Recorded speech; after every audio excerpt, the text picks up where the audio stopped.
guys, today I'm going to be showing you my marker drawing process for portraits. I recently got into drawing with alcohol markers again and I absolutely love it. And I think there is one huge tip that seriously helped all of my marker drawings so much. So I'm going to share that with you guys in this video, so keep watching. And first, I always start off my drawings with a simple sketch. So I just lay it down. I got it with this, doesn't matter what pencil you use. I use this one I stole from my dad. And it's just a little mechanical pencil, so literally nothing fancy. So first, lay down this sketch, put everything where I want it to be. This is going to be covered up completely by the markers. So lay it down, draw it however you want, and then after that, I'm going to move on to erasing all of it. Not completely, I use a kneaded eraser so that way I can have a little bit more control and it only picks up like half as much lead as like normal erasers do. So I really like that. And I just like roll it on the page. If you haven't seen a kneaded eraser, this is what it looks like. It's pretty malleable, so I really like it. And it doesn't get super precise, so that's why I have like usually a hard eraser and then the soft eraser that I use. Then after I finish my sketch and erase it, but still leaving it faint enough, I can use it as a good guide. I love this about marker drawings. I feel like I'm just creating my own like coloring book. And so after I finish the sketch, I lay down all of these flat colors. And I first swatch my pigments, so you can see this funny little color swatch that I did. And I kind of like how they turn out. It's kind of funny to see what the color swatch looks like and then what the final piece looks like. And I'll probably put a post about it because I just think this one turned out pretty funny. And I'll probably have to do it with a few of my other marker drawings because I just think they're silly. So now that I see how they dry, because it's really important, they look really different when they dry. So after seeing how all the colors work together and how they dry together, then I get started with my flat colors. And I usually start with the skin because I love drawing faces, so I'm going to start with my favorite part. So I lay down the skin and you can see I'm really laying down a lot of ink and pigment because I really want the colors to blend and lay flat and nicely. And I feel like with alcohol markers, if you lay down a lot of color, that it really blends well. This is also marker paper. So it's literally called a marker pad. It's Master's Touch, nothing crazy. I got it from Hobby Lobby and it is super smooth, which I really love. It gives a really nice look. You can tell the difference kind of with papers. If you compare watercolor paper and marker paper, you can see a really big difference. Watercolor paper is really rough. Usually it has a lot of texture. That's usually because it's cold pressed, and that means it has that rough texture, but it's really absorbent. So that's why a lot of watercolor artists use it, because you can lay down so much watercolor and it doesn't ruin the page, it doesn't start peeling off, which is horrible. It doesn't ruin anything like that. So that's why people use watercolor paper or like cold pressed, really high weight paper. Whereas I'm using marker paper, which is hot pressed normally. And the reason you can tell it's hot pressed is because it has that smooth surface, so things lay flat on it. It doesn't have those bumps, which it can cause bleeding with markers. And it's also kind of more, probably lighter in weight than watercolor paper is. The one I have right now is actually pretty thin. You can see through the pages. That's why you saw at the beginning of the video I laid down another sheet of paper in between.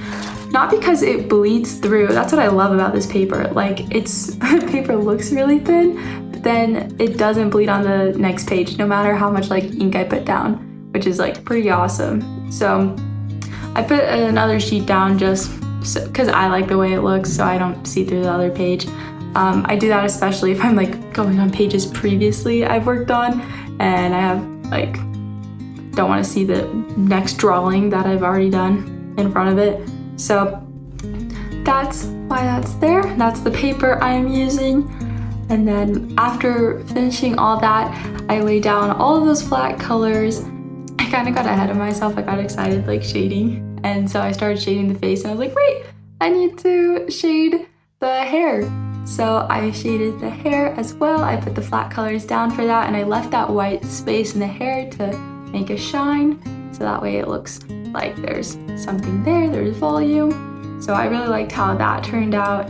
And this color, the reference photo I was using did not have color, it was black and white, so I just kind of had to like come up with whatever I wanted. So that was exciting, but also like, oh my gosh, I hope this looks good, because I'm just winging it.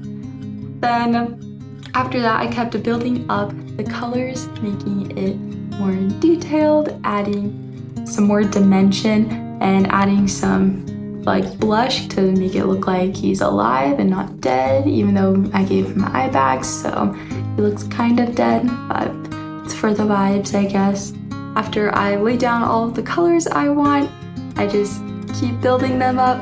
That's kind of the fun thing with markers. You can just really keep working at it till you're pretty happy with how it turned out. After I was pretty happy with how all the flat colors looked, how all the shading looked, I get to one of my favorite parts about markers, which is using pencils.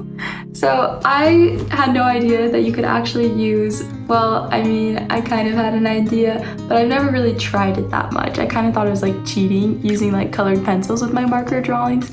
And I also just never really had a lot of colored pencils to work with. I never really liked working with colored pencils. I was very much like regular 2B pencil, and that's what I liked. So I didn't really like working with color until recently.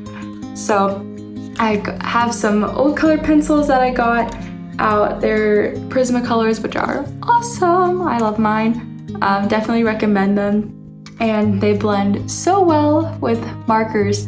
So what I really like about using colored pencils with markers is that you can really add a lot of detail that you couldn't have before. So I'm able to shade a bit more and have a little bit more flexibility with that. I also really like how sketchy it looks, because I'm pretty loose with like my art. I really like it to look like that. So I think that adds a nice touch to it, that it has this nice even color, but also has like some of the sketchy layer on top. So I really like that. And I've had a lot of fun with this one. This one I feel like looks more sketchy than most of my marker drawings recently, but I really liked how it turned out. So I just sketched and shaded. I color swatched the pencils as well over the markers, because you want to see that, how they all interact and how it all works. Because I wanted to add like the blush and lip color, but I didn't want him to look too feminine. So I just color swatched that, made sure they could go really light, and I finally laid it down. And then I kept working at it, and then I decided to add some highlights, which are so fun. I feel like every artist loves adding highlights. It's just the best thing ever. So I was pretty happy with how these highlights turned out, and I was like, okay, like the rim lighting on the side of his face, like that looked pretty good. I was pretty happy with that. And also, good tip, I did it several times. I messed up where I put my marker, and I just put white pencil over it, and nobody can tell. So definitely love that. Then I took my like thin Prismacolor pencil. It actually is like meant for outlining, and so it's a little bit harder. It's not as soft as like the other Prismacolors, so you can get a lot finer with it. So I used that pencil to outline the entire drawing and add in a few more fine details for it. And then after I finished the outline, I signed my name and finished the drawing. So you can see that working with markers is not as scary as it may seem. It seems super permanent and super scary, especially if you're like used to like digital art or pencils where you can just erase everything. It's like, ah! But really you do not have to worry about that at all. It's super fun. Just keep your white pencil on hand and you will be fine. So I hope you guys liked this video. Make sure to like, share, and subscribe. Let me know if there's any other art tutorials that you'll like. I would love to make them. I hope you have a good day. Bye!